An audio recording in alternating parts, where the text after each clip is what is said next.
When to buy and sell in stock market। Stock market में invest करने के फायदे और नुकसान के बारे में हम सबको थोड़ा बहुत पता ही है, पर प्रॉफिट और लॉस में टाइमिंग एक बहुत बड़ा फैक्टर होता है।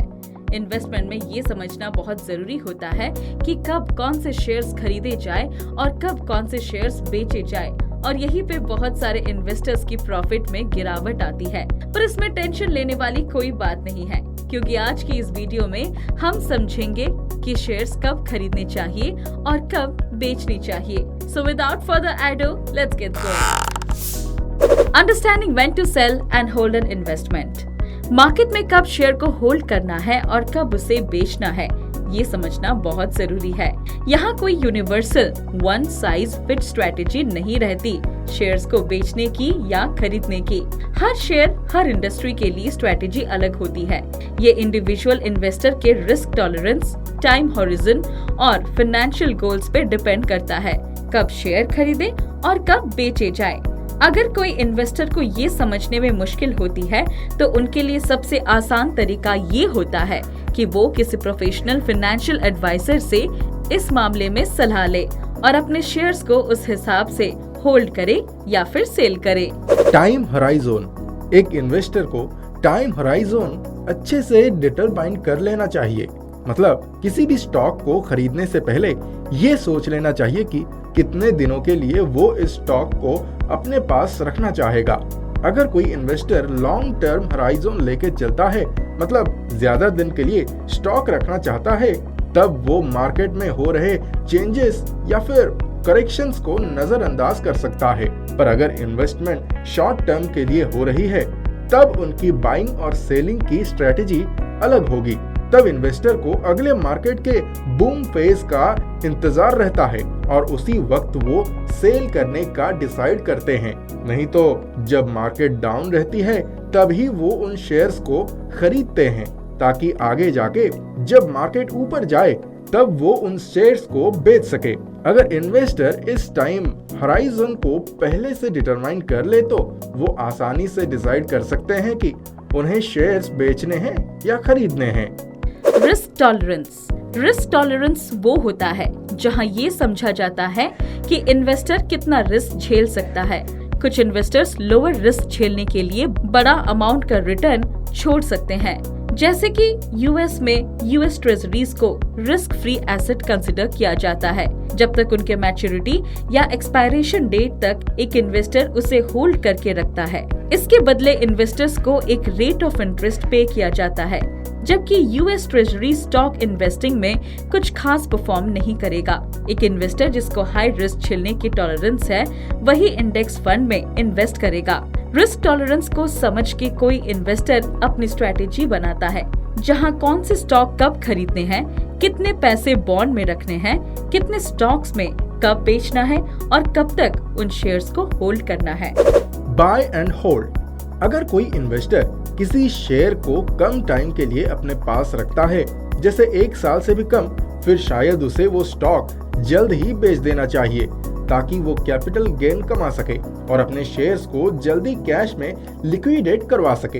एक पॉपुलर लॉन्ग टर्म स्ट्रेटेजी है बाय एंड होल्ड की, जो कि एक पैसिव इन्वेस्टमेंट स्ट्रेटेजी होती है, जहां इन्वेस्टर्स अपने खरीदे हुए शेयर्स को अपने पास ज्यादा दिन के लिए रख सकते हैं। बाय एंड होल्ड में इन्वेस्टर्स को कुछ खास कंसर्न नहीं रहता है कि अगर मार्केट में फ्लक्चुएशन आएंगे तो उसका क्या इम्पैक्ट होगा। वो जब इन्वेस्ट करते हैं तब ये सोचते हैं कि लॉन्ग टर्म में क्या बेनिफिट रीप करेगा।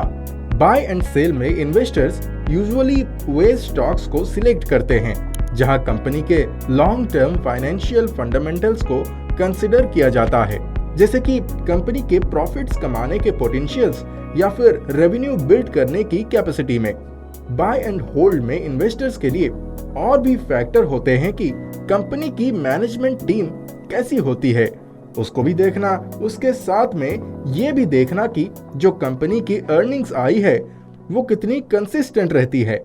ये भी है कि मैकेनिज्म में आपको कभी ना कभी तो शेयर्स बेचने ही होंगे, इधर प्रॉफिट में या लॉस में। इसलिए परचेज प्राइस को ध्यान में रखना इन्वेस्टर्स के लिए जरूरी है। और अगर कंपनी के फंडामेंटल्स चेंज हो रहे हैं तो उन पे भी ध्यान देना चाहिए। Reasons to sell a stock. Adjusting a portfolio. Stock sell करने का सबसे कॉमन रीजन पोर्टफोलियो को एडजस्ट करना होता है। बहुत सारे रीजंस के चलते पोर्टफोलियो अनबैलेंस्ड हो सकता है जो आपके फाइनेंशियल गोल्स के साथ फिट न बैठे। ये शायद आपकी लाइफ के कोई भी इवेंट के चलते हो, जैसे शादी, डिवोर्स, रिटायरमेंट, बच्चे का जन्म या तो सिंपली एक्सीडेंटली कैपिटल किसी एक सेक्टर में कंसंट्रेट होने से। अपने सब स्टॉक्स को एक सेक्टर में रख के या फिर हर इन्वेस्टमेंट को एक ही लेवल के रिस्क में रख के भी चीजें रिस्की हो सकती है। इसका सबसे बेस्ट तरीका अवॉइड करना होता है। अगर आप पोर्टफोलियो को डाइवर्सिफाई कर सकते हो तो पोर्टफोलियो डाइवर्सिफिकेशन से ये होता है कि आप अपने स्टॉक्स को हर सेक्टर में खरीद सकते हो जहां आपके रिस्क भी स्प्रेड हो जाते हैं। अगर कोई एक सेक्टर जैसे रिटेल स्लो डाउन कर रही है तो आपकी रियल एस्टेट में की हुई इन्वेस्टमेंट से फायदा हो जब वो बूम में रहे। इस तरीके से आपके फाइनेंशियल गोल्स, रिस्क टॉलरेंस सब कुछ डाइवर्सिफाई हो जाते हैं। Freeing up capital. Investors investment इसलिए भी सेल करते हैं ताकि अपनी मनी या कैपिटल को फ्री अप कर सके। उन पैसों की शायद इन्वेस्टर को सख्त जरूरत पड़ जाए उनकी पर्सनल रिक्वायरमेंट के लिए, जैसे नए घर की डाउन पेमेंट, नए बिजनेस को फाइनेंस करने में, मेडिकल एक्सपेंसेस पे करने के लिए या एक बड़ी वेकेशन के लिए। Other reasons. जब स्टॉक टारगेट प्राइस को हिट कर जाता है तब जो इन्वेस्टर्स एक्सपेक्ट करते हैं तब भी स्टॉक सेल किया जा सकता है।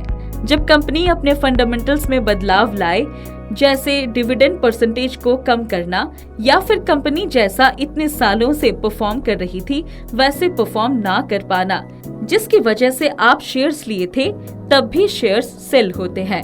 वैसे अगर कोई इन्वेस्टर किसी अंडर परफॉर्मिंग स्टॉक को काफी दिन तक रख देते हैं इस उम्मीद के साथ कि वो ओवर परफॉर्म करेगी और अगर वो ना कर पाए तब भी वो स्टॉक सेल किए जाते हैं। अगर कंपनी के मैनेजमेंट में चेंजेस आते हैं और वो मैनेजमेंट कंपनी के ओरिजिनल विजन के साथ पैरिटी नहीं रख पाती है तब भी इन्वेस्टर स्टॉक सेल करते हैं। Which stocks to buy?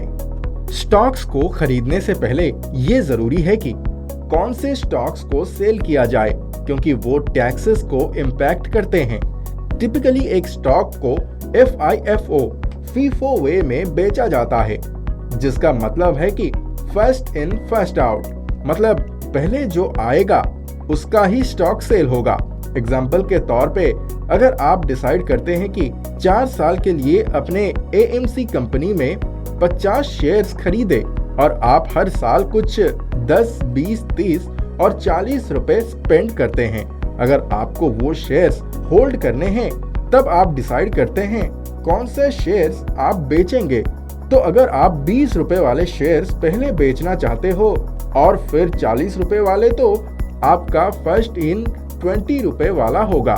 इससे आप कैपिटल गेन अमाउंट को भी कम कर सकते हो टैक्स बेनिफिट्स के साथ, क्योंकि जितने ज्यादा कैपिटल गेन्स उतने ज्यादा टैक्सेस। शेयर्स को रखना और खरीदना हर एक इन्वेस्टर की पर्सनल चॉइस होती है। सबके फाइनेंशियल एस्पिरेशंस और गोल्स अलग होते हैं। किसी को चाहिए ज्यादा प्रॉफिट, किसी को चाहिए कम रिस्क, किसी को चाहिए स्टेबिलिटी, तो किसी को चाहिए चैलेंजेस। इन शॉर्ट, मार्केट में हर कोई अपनी एस्पिरेशन के साथ आता है और वो उन्हें पूरा करना चाहता है। तो जिसके फाइनेंशियल गोल्स जब जैसे होंगे तब वो या तो स्टॉक्स को रखेंगे या फिर सेल करेंगे। ऑब्वियसली कोई एक्सटर्नल फैक्टर्स जैसे रिसेशन, पैंडेमिक के चलते अगर मार्केट में अनएक्सपेक्टेड चेंजेस आए तो फिर उसको भी कंसिडर करना जरूरी है ताकि वो आपके फाइनेंशियल गोल्स को पूरा करने में मदद करें। तो ये रहा सिनॉप्सिस की कब स्टॉक्स को खरीदे और बेचे। तो ये थी हमारी आज की वीडियो। आज के लिए बस इतना ही। I hope you like the video. If yes, then please do like, share and subscribe to our channel. Press the bell icon so that you won't miss any of our videos. Thank you for watching this video.